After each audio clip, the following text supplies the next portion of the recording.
Diam Intellectual Radio. Assalamualaikum warahmatullahi wabarakatuh. Halo hai teman-teman muda, gimana nih kabarnya? Semoga dalam keadaan baik-baik aja dan juga sehat selalu, semangat puasanya.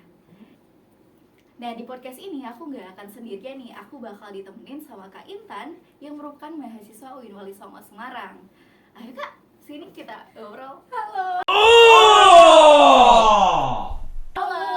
Gimana nih Kak kabarnya? Alhamdulillah sehat walafiat. Cukup panas sih Iya, kalian ini ya. sekarang panas ya, apalagi lagi puasa Lagi nih puasa, ya. Tapi puasa semoga ya. berkah selalu ya kita. Amin, amin. Selalu semangat gitu di dalam bulan Ramadan ini. Nah, kita bakal bahas apa sih pada podcast kali ini? Tentunya podcast kali ini akan membawakan tema yang sangat menarik tentang sebagai kita selaku mahasiswa ya nggak sih? Nah, kita bakal bawain tentang toxic productivity. Wah, keren banget.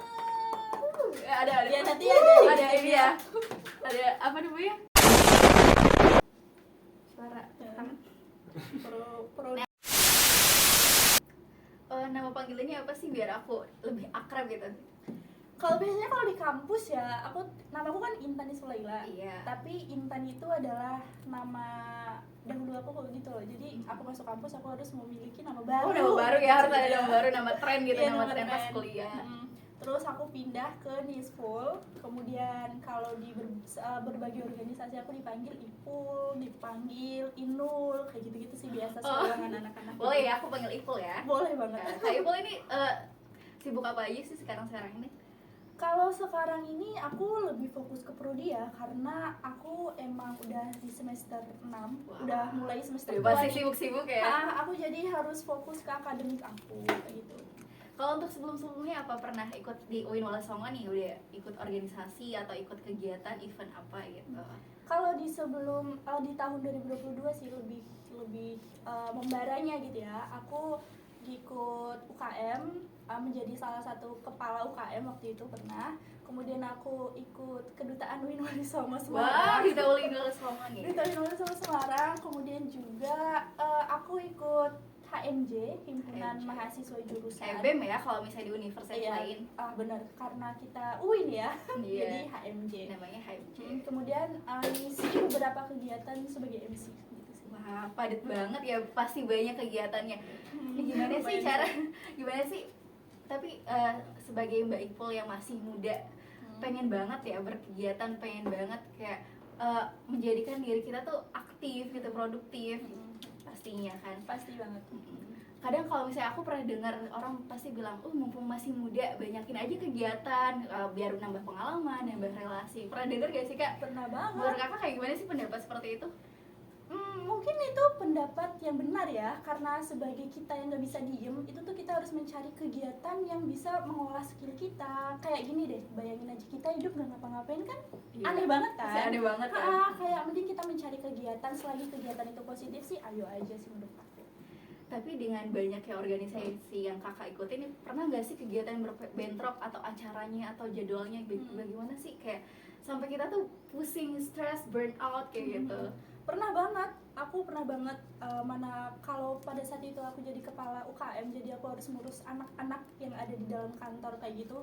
Terus belum lagi aku harus menyesuaikan dengan akademikku juga kan, yang di prodi itu emang bentrok banget sih sebenarnya. Cuma gimana cara kita ngolah waktu aja sih. Tapi pernah nggak sih ngerasain toksik dalam kegiatan tersebut, dalam produktivitas Kakak itu sebagai? Pernah banget pastinya. Aku di awal-awal ikut organisasi ya, mungkin karena aku saking menggebu-gebunya ya pada saat itu, aku tuh kayak apa-apa tuh harus sesuai ekspektasi aku, apa-apa tuh harus aku handle semua. Jadinya tuh malah mental aku sendiri kan yang kena ya. Akunya juga badanku sakit tapi segala macam, dan menurut aku itu nggak baik banget. Nah itu dia yang termasuk toxic productivity. Kadang sampai kita bikin sampai diri kita sakit, sampai nggak mikirin diri kita sendiri. Wah gitu. Itu benar nyata banget sih. Bukan berakibat stres aja ya. Bukan, bahkan badan jiwa raga sih kena. Iya. Kadang kalau misalnya kita sibuk sama kegiatan sendiri nih ya, apalagi kalau Kakak ngerantau ya. Iya benar banget. Ngerantau. Sampai kalau misalnya kita udah sibuk kuliah, udah sibuk organisasi, kadang kita nggak mikir diri kita sendiri atau keluarga atau orang-orang sekitar kita. Kita tuh jadi misalnya ya, pernah nggak sih atau ada tugas kuliah atau kelompokan kan biasanya ada grup, sampai ya aku masih ada kegiatan yang lain kayak gitu, pernah nggak sih sampai ketinggalan seperti itu? Kalau ketinggalan sih pasti pernah ya, karena biasanya kan orang mana prioritas kayak gitu. Nah kebetulan pada saat itu emang aku tuh prioritasnya lebih ke organisasi aku. Jadi akademik sebenarnya masih tetap jadi Prioritas. itu maksud aku tetap jadi yang utama. Cuma pada saat itu memang agak sedikit tergeser ya, karena mungkin juga karena saat itu aku emang lagi pengennya nih, pengen banget aku skill aku tuh harus bagus banget, jadi Iya, kayak pasti. gitu.